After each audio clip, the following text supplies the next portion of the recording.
I have said before that really this obsession with the law, and I've said that we have got the best anti-torture law. So, do you want us to reform the torture law? We have said we have got the best anti-corruption law. But just the other day, Ministry of Finance lost billions. So I really think we must not put things upside down. The reforms that are important are like making electronic voting compulsory. To me, that is the most important. And the bill is ready. It is before cabinet and it will come. The other reforms should be long-term. If we want to change the electoral system to proportional representation, I think it will be the answer to this winner-take-all kind of thing. Citizens believe that Parliament is too big. Citizens believe that we need an upper house. Those are reforms. But realistically, they may not come in the short run.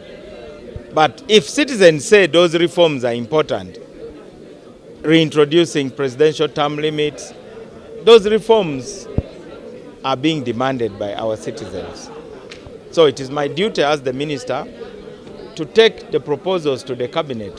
We have already compiled all the proposals. My duty is simply to take them to the cabinet. Then the cabinet will determine when the reforms will go to Parliament. Like I told you, the one on making electronic voting compulsory is still before cabinet. So there are things that are in my hands, there are things that are not in my hands. Honorable, just one from me. Number one, we must renew our commitment to democracy. It's a very general statement, but there's no better way for me to say it. And being committed to democracy means you must be like Kenneth Kaunda. When Kenneth Kaunda lost the election, some of the great leaders of Africa chided him. They told him, how can you lose an election you have organized?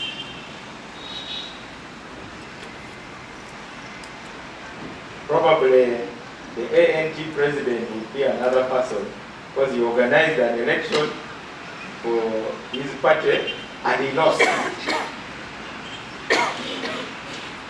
So we could say General Muntu is one of the people most committed to democracy, even if it is at his expense. Now, democracy can come at your expense, but it requires when you have measured the stakes. President Moi, as the wave of reform started in Kenya, stepped aside from the contest. I doubt whether in 2002 the opposition would have won if President Moi was on the ballot. I very much doubt it. So my number one recommendation is that the so-called trade-off between democracy and development is a false trade-off. You know, there's a man called Sakwa.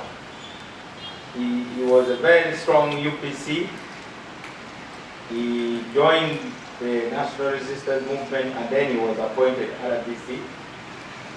I'm telling you this story because there was a conversation between Kasirye Gwanga, one of the generals, and Sakwa. We used to have a radio program somewhere in industrial area, hosted by Radio 1. So, we all used to go there to express our dreams for our country in very colorful language. So one day, General Kasirye Gwanga was there, and after the show, he sat smoking, he was petting his dog. So Sakwa, who had made a very fiery submission during the talk show, was called Kimeza, was passing. So Then Okasibe Gwanga summoned him. Young man, come here. I heard you talking a lot that you want democracy, you need change and you need freedom. Let me tell you, you don't need democracy, you need food. Of course, he was very skinny. It was obvious that food would help. So, in that reality, it is then easier to give tokens than to invest in substantive reforms. My second recommendation now will involve our partners. Anna knows what I'm going to say because I never get tired of repeating it. You know that Europe, and with the support of the United States, had to invest in democratization in the former Soviet states and the Balkans, as they were called. And many of those states democratized. There may be reversals, but they democratized because of the investment which they put there. So my second recommendation is really a challenge to our partners to also invest in the substance of democracy in Africa. Because I think they are also investing in the form of democracy in Africa. Then we shall have a Poland and maybe some of the comparable countries in Eastern Europe. The DGF was a program which had a lot of potential. Through the DGF, political parties were supported for the first time to have technical people leading the party. Right now, I'm the president of the party, I have a secretary general, we are politicians. We are really not managers of anything administrative. I don't know whether there's any political party that has got that technical arm which is really, really technical. Even the NRM, it is the election losers that we hear. They are director of this, director of that. I would wish that I wish I could afford Susie to be a policy advisor for DP. But CAS won't pay for Susie. Imagine if Susie was my policy advisor. However stupid and totalitarian I may be, she may put some sense of shame in me. So we need that for real. That DGF worked well. You know what happened. But today, let me tell you the truth. The government said at one point that we don't know what the DGF is doing. But you want to know the truth? In the very agreement with the government, the Office of the Attorney General is actually supposed to sit in the apex decision-making body of DGF. The government simply decided to be absent. I don't know whether the president knows that very well. Because all these things, you hear us blaming, we blame contractors. We say a contractor is not doing a project in line with the specifications. But a government watchdog is supposed to be there. Unless the watchdog is asleep or the watchdog has become a lapdog, then things can go wrong. Now, that is the story of DGF. I'm telling it to you for the first time. I think DGF never got a fair trial because the right question would have been, where have our representatives been? Because if indeed DGF was supporting enemies of the state, if DGF was supporting programs that undermine the interest of Uganda. A Uganda government official was supposed to be there to read every word of whatever project and say it is the interest of the Ugandan state that this project should not be funded. And of course, as a government, you have a people. Every government has a people. Because God gave every people their own piece of earth. Of course, others are more aggressive, like the Chinese, the North Korean. For them, they just say, stay out. We don't want you, which is not the Uganda government way. So, I would advocate for another attempt at another basket fund to support the institutions that are involved in our democracy. And because of that, we now don't have many real political parties.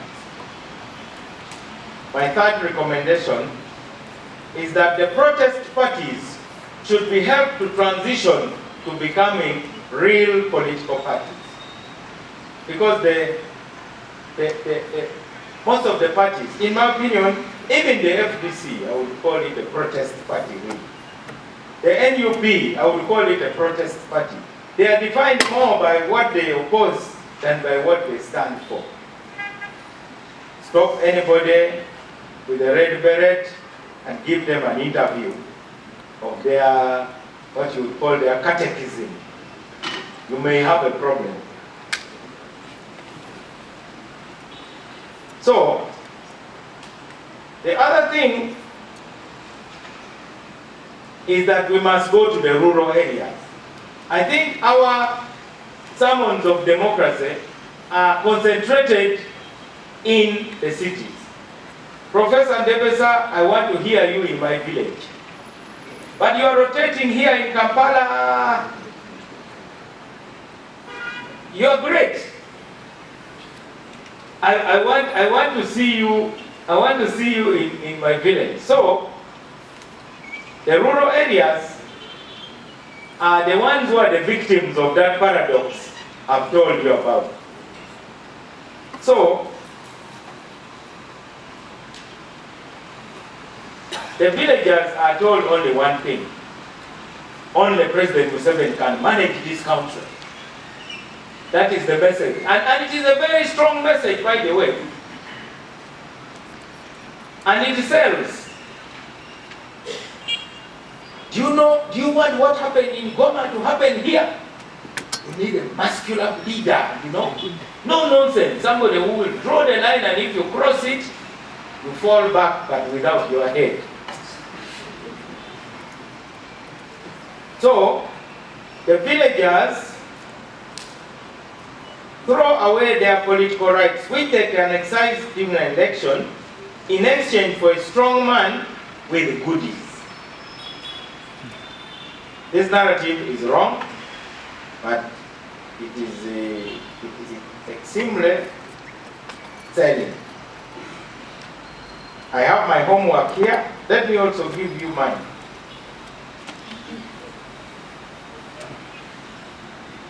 Democracy in our country.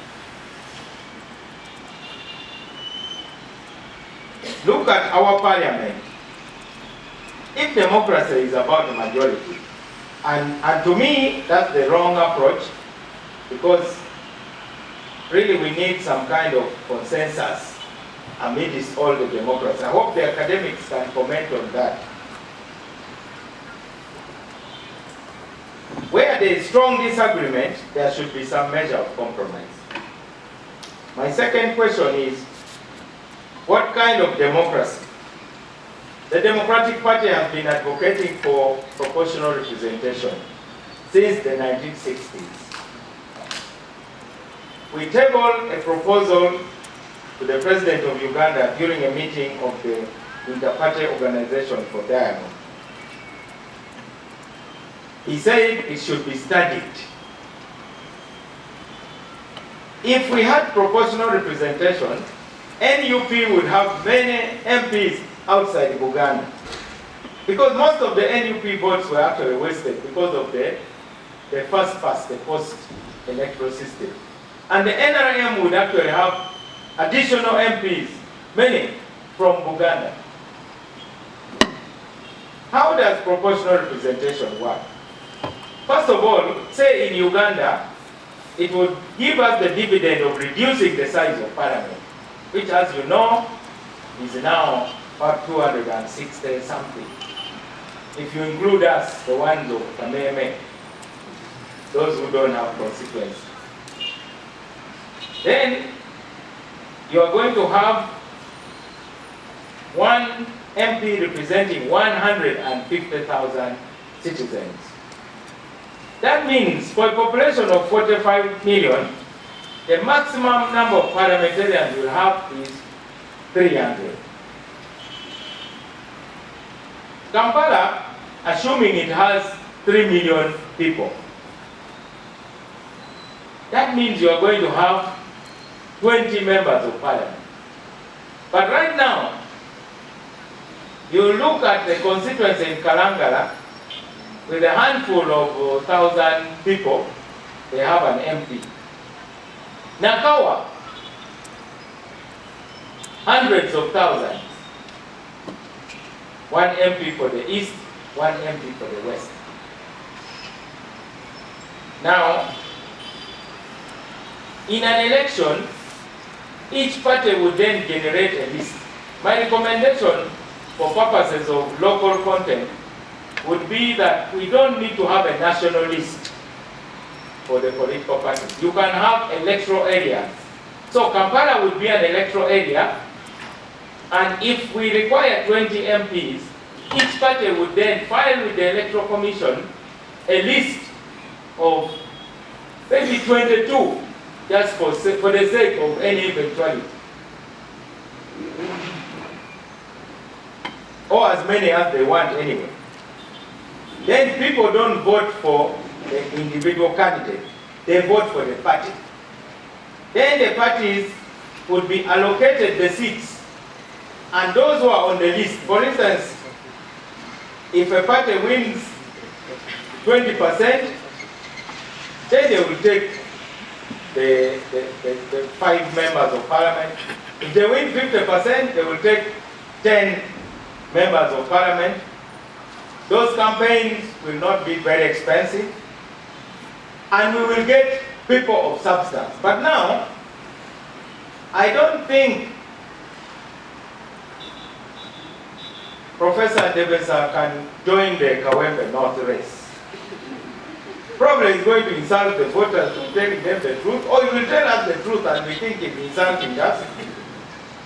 And then, but in this system, he would be a hot cake. We would all be bidding for him to be on our list. We would look for him and say, Professor Debesa, we beg you. You know, DP is a historical party and so on. It is a place where you belong naturally. And the ANG would also be talking to him and so on. Finally, one party will win him, and he will be in the top of the list. You are going to increase the quality of parliamentarians. Right now, it is a kind of beauty contest. I can perform my comedy and I go to parliament on that account alone. How do you balance then populations? You create a Senate where every sub-region would have 2 members, whatever, whether you call it a Senate. In the last constitutional proposal, we had something called National Council of State. It was rejected. So Sebei, small as it is, would have the same number of members of that upper house like Uganda, Rwenzori, West Nile, Karamoja, and so on, to create a sense of balance. And I think some of the laws that are proposed and passed by a kind of Russia-like parliament would really be filtered in the Senate. You have seen the Trump nomination processes, the vetting of the leaders. They are Republicans, but they really take you through the grid. Because the country will be there after Trump. You will remain a Republican, but Trump will not be in the White House. So you want to be seen to be doing your duty. If we had proportional representation, I have done the math. UPM of President Museveni would have had 5 members of parliament in 1980. And probably UPM and DP would have formed a coalition to narrowly lead Uganda, since all of them were not very happy with Dr. Obote. My last question is, how do we stop the silencing of citizens? This debate requires citizens to talk. After all, an election gives you a seat at the table of decision making. But you must have a voice. To have a voice, you must have some content. Now, if that content is if that content is missing, then you end up with the kind of members of parliament who are simply part of the furniture of parliament. They are one of the physical features of the chamber because they don't have a voice. Now comes the last one. Will that voice be listened to? For a voice to be listened to, there must be organization behind it. So I am hoping that there should be a movement behind these ideas. Because without a movement, and the movement must not be about me becoming president, me becoming an MP, it should simply be a movement for something good for our country. That is why the Gen Zs of Kenya achieved something. Because there was nobody who was saying, I'm going to reap the benefits of these protests. But the protests were about saying, no, balance the vote. You can't put all this money, office of the first lady, office of the first daughter, office of the president, and this and this. Ruto had to cut down on a lot of things, and there was no beneficiary. But here in Uganda, tomorrow if citizens are on the streets, and Norbert Mao will want to position himself at the head of that crowd so that he benefits. I do not know how we are going to balance that, but the struggle for free and fair elections requires a movement. And that means it cannot be championed by one political party. Fortunately, and this is the best news, the NRM also in their primaries have finally realized that, you know what, some of these things are bad. People with money. You have civil servants who are stealing money from government. They go and buy the primary election. And they throw away members of parliament. There are people who are positioning themselves to go and defeat incumbent MPs. These people are our civil servants, senior civil servants, who are having a lot of resources. They send emissaries. So if Norbert Mao is a commissioner in a ministry, then he will send Honorable Winnie Kiza. Then Honorable Winnie Kiza will say, I have brought 10 million shillings for you for this church, and they clap. Say, by the way, also your son, Norbert Mao, has not forgotten you. He sends 50 million. Now, that money is falling like cluster bombs, and it is terrorizing our incumbent members of parliament, who can no longer concentrate on their work, because they know somebody is out there ready to uproot them. So, for instance, did anybody have a chance against Kateshumba, really? From URA? Nobody had a chance. Because in the primaries alone, he's capable of spending a lot of money. So, these are the things we have got to talk about, and that's why I say we must not silence people to talk about this. Your ideas may be criticized, it may be rejected, it may be rubbish, but if you believe in them, you must insist that they are the correct thing. I want to insist that Ugandans want democracy, but they have to debate what kind of democracy, so that the outcome is not only about elections, it is also about defining some common ground. And right now, because of the primaries in NRM, the debate about internal democracy is taking shape.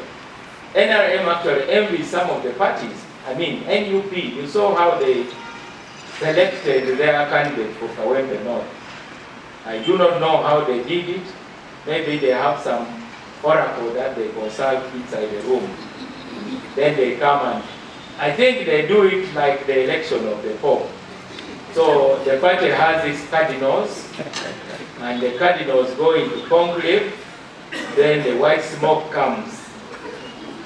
Now imagine the chaos if every registered member of NUP was supposed to vote for a candidate. It will become chaotic. We also participate. Sometimes we participate to support a weaker candidate who we can defeat. I now have to confess these things. But that is because the institutions are still weak. I want to end here by thanking you again and for giving me a chance to express my thoughts. I am sure you invited me here as Minister of Justice, so you don't have to worry about whether these views represent the Minister of Justice or not. Now, these views are for the Minister of Justice, who is suffering, grappling with these problems, because I'm one of those who will be taken to a very hot place in hell if I fail to do these things, because I have the